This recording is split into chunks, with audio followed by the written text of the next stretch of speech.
Bom, continuando lendo a partir do versículo 8, então, o ministério de Estevão, item 1.11 do material didático.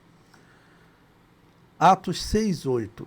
E Estevão, cheio de fé e de poder, fazia prodígios e grandes sinais entre o povo. Nós vimos que os sacerdotes estavam até perplexos, foi a palavra usada, perplexos, vendo aqueles sinais, porque, claro, eles sabiam que isso mexia com a fé do povo. E Estevão é um também que está fazendo grandes sinais. Versículo 9. E levantaram-se alguns que eram da sinagoga chamada dos libertos. Olha esse nome, né? Vou dar um destaque a essas figuras. E dos sirineus, e dos alexandrinos, e dos que eram da Cilícia e da Ásia, e disputavam com Estevão. Bom, quem seriam, irmãos, esses grupos? Olha, esses alexandrinos nós conhecemos. Era um grupo de judeus oriundos do Egito. Nesse período, ainda estava vivo lá no Egito o grande filósofo do judaísmo nesse período, que era chamado Fílon de Alexandria. Deixa eu ver aqui quando que ele morre. Fílon de Alexandria, ele nasceu no ano 25 a.C. e morreu no ano 50, morreu com 75 anos. Ou seja, ele estava vivo nesse período. O que Fílon de Alexandria pregava? Ele pregava que o Messias não seria um homem, que não viria nenhum homem aqui sendo o Messias. Ele pregava que o Messias era uma era. Então, quando você vê esses alexandrinos, tá ok? Você pensa que provavelmente eles estavam argumentando isso com Estevão. Era o que era ensinado lá em Alexandria, ok? Por esse homem chamado Fílon de Alexandria. Se Gamaliel era o grande mestre em Canaã, Fílon era o grande mestre no âmbito da filosofia e lá no Egito.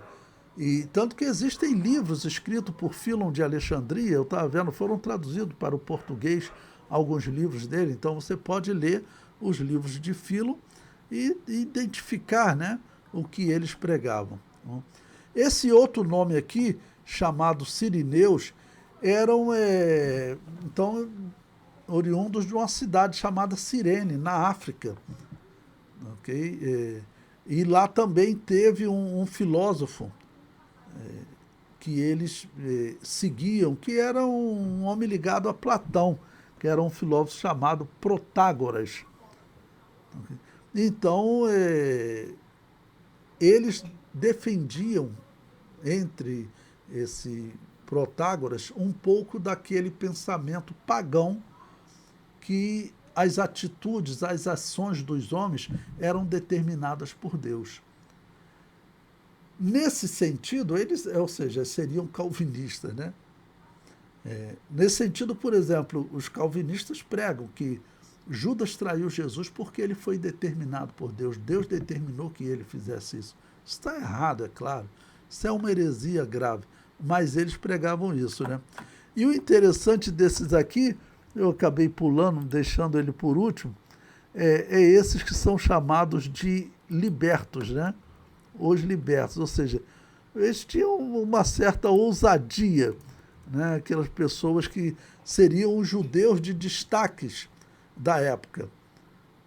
E esses libertos, eles eram, é sabido na história que eles eram da Síria,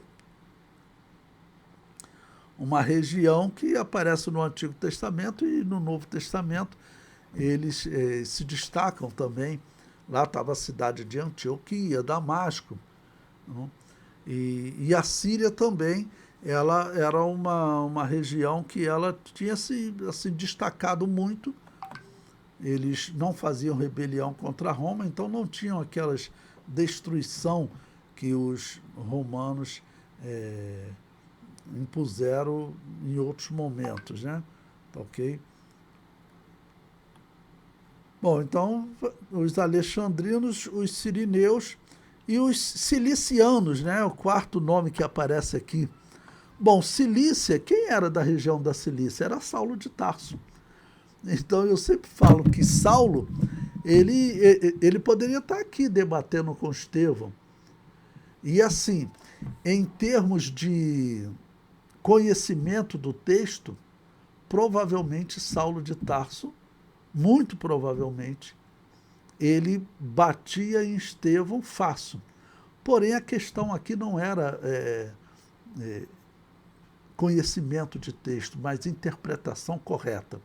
E Saulo de Tarso, ele nesse momento ele estava na cegueira espiritual.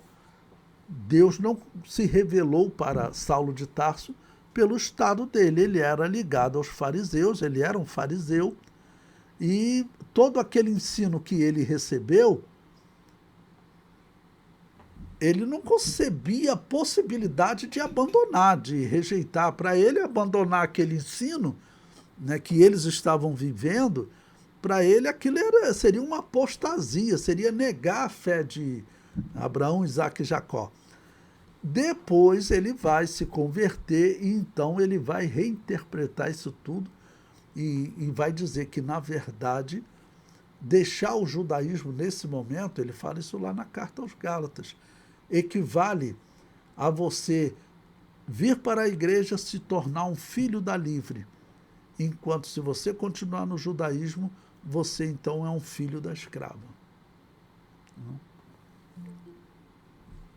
Bom, então, como eu disse, Saulo de Tarso, ele era daquela região, então não é impossível que Saulo de Tarso estivesse debatendo ali.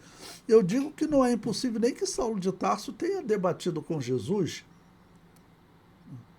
ele sendo discípulo do grande mestre, do Rabã, né, que era Gamaliel.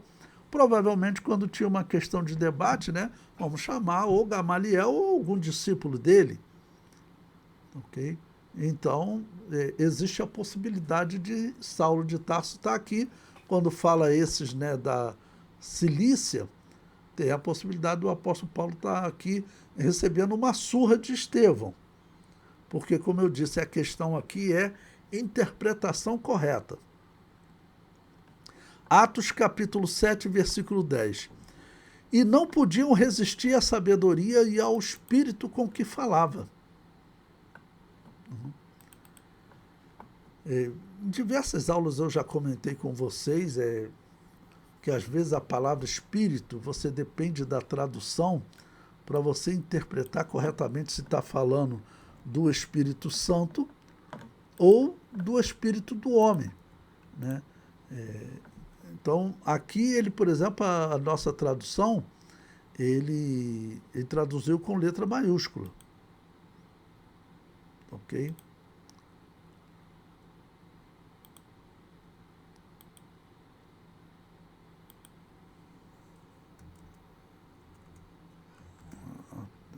Estou no versículo errado.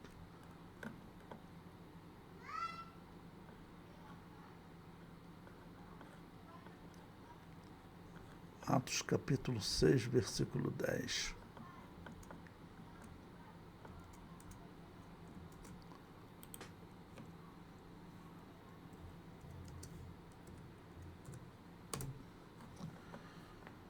Então, aqui na minha tradução está com letra maiúscula. E todas as traduções, estou vendo aqui diversas traduções, todas elas trazem com letra maiúscula. Mas, pelo menos da forma como está aqui, não parece tratar do Espírito Santo. Tá bom? Ao Espírito com que falava, parecendo mais usando o termo Espírito para descrever espiritualidade, e não a pessoa do Espírito Santo. Mas essa questão de tradução é sempre delicada, né? Então, aqui na nossa tradução está com letra maiúscula, eu reproduzi por não ser uma questão muito fácil, né? Então, não podiam resistir à sabedoria e ao espírito com que falava. Tudo isso vem dos dons que a igreja recebeu no dia de Pentecostes. E como eu disse, se Saulo de Tarso estava ali, até se Gamaliel estivesse ali, eles iriam levar uma surra. Porque o cristão, quando ele fala, ele tem que estar ciente da autoridade que está por trás das palavras dele, de como o Espírito Santo age nas palavras dele. Tá ok? Bom, o versículo 11. Então subornaram os homens para que dissessem: ouvimos-lhe proferir palavras blasfemas contra Moisés e contra Deus. Ou seja, os mesmos homens que se corromperam no julgamento de Jesus, agora se corrompem também com Estevão. Ou seja, trouxeram pessoas para mentir contra Estevão, subornando, né? Versículo 12, Atos 6:12. E excitaram o povo, os anciãos e os escribas, e investindo com ele, o arrebataram e o levaram ao conselho. Ou seja, os homens realmente não têm nenhum temor a Deus, né? É isso que nós vemos que eles estão fazendo aqui. Pois bem, eu coloquei um comentário aí no nosso livro, na página 42, nessa parte do ministério de Estevão. Os israelitas haviam matado os santos e profetas, como está em Mateus 16, 21 e 23, 30 e 50. E nos dias do Novo Testamento, permaneciam nesse erro. Eles trazem falsas testemunhas contra Estevão, e Deus ainda lhes dá um sinal, um testemunho, fazendo o rosto de Estevão brilhar como o de Moisés. Veja, é o versículo 13, que aí eu coloquei até aí no nosso livro, né? Apresentaram falsas testemunhas que diziam: este homem não cessa de proferir palavras blasfemas contra este santo lugar e a lei.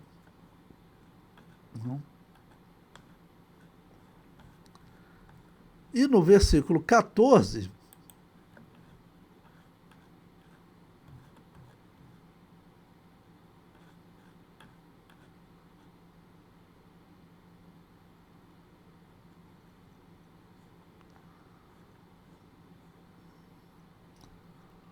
pois bem, no versículo 14, ele diz: porque nós lhe ouvimos dizer que esse Jesus Nazareno há de destruir esse lugar e mudar os costumes que Moisés nos deu.